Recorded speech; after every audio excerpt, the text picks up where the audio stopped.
In 1997, a student came up to me and he said, there's a project called the Great Internet Mersenne Prime Search. It's called GIMPS.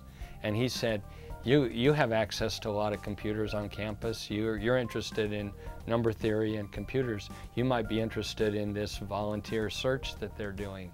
And so I went online and looked it up, and it's an organization that's purely volunteer, but the guy that developed, the founder of it, he wrote some software that anybody can run on their PC. He makes it freely available. You can download it on your PC. It'll run in the background. You won't even know it's running, and it'll test different numbers to see if they're prime numbers or not.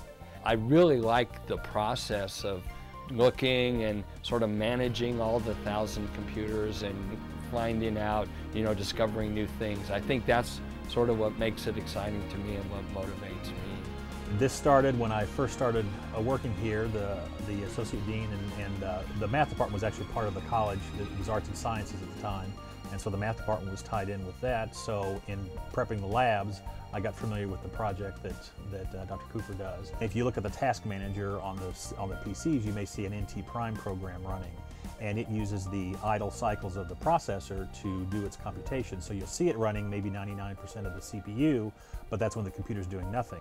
These are the two machines, both out of the same lab, coincidentally, that discovered the previous prime numbers on campus. This one in 2005 and that one in 2006. They're sitting here until they can find a permanent home, either over in the museum and archives or someplace in a display in the math department. In 2005, we've had our first success, and we found a 9 million digit Mersenne prime. And at that time, it was the largest known prime number in the world. What makes Mersenne primes so miraculous is there's a couple of things.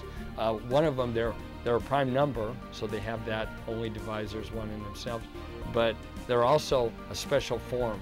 They're a power of 2 minus 1. 9 months later, we found another Mersenne prime. Our second one, the first was kind of miraculous, and found the second one in 2006, and at that time it was the largest known. And then in 2008, UCLA took over our record, and they found a 12 million digit prime number, and then now we've reclaimed the record, and we're at 17 million digits.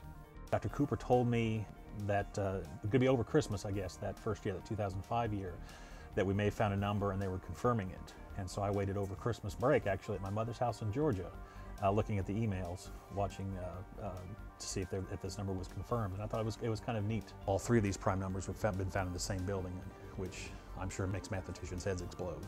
This is the Modern Language Lab. This is the latest one. This is the one that was found in January. And of course, there's somebody sitting at the computer.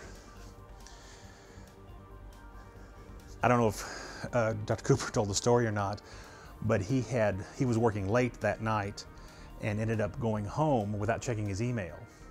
I think after that computer computed for, I guess it was 39 days. And then it came up with that line that this exponent is prime. But I mean, it's a world record holder for until somebody finds another one. The fact that this huge number is prime probably has no practical application to what we're doing. Like, we can't cure cancer, we can't, it doesn't lower the national debt or anything like that. But now when we do transactions and we want to make sure they're secure over the web, they encrypt your message, and they use 100 and 200 digit size prime numbers to do that.